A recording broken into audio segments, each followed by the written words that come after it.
كويس انك بتلمع يكرة الباب عشان جايين ضيفة.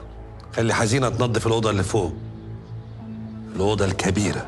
لا، حزينة مين؟ أنظفها بيدي يا ولد عمي. هو أنا في ديك اليوم؟ وازاي؟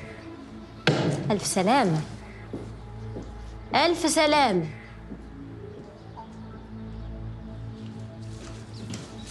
إيه يا أبوي؟ هنشتغلوا خدامين في ملكنا؟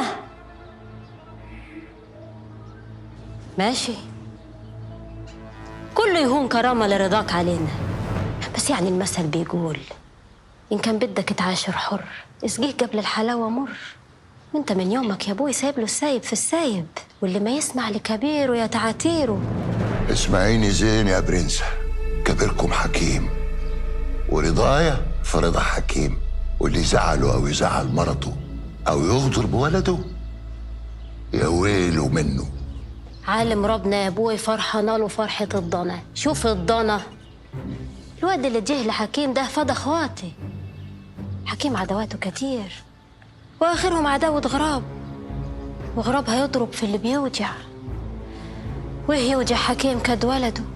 وكمان ورثت الكهن من أمك؟ لا يا ابوي، حق ربنا المكر والكهن والخبث كله منك انت.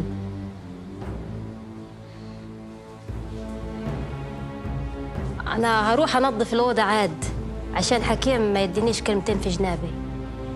باذن يا ابوي.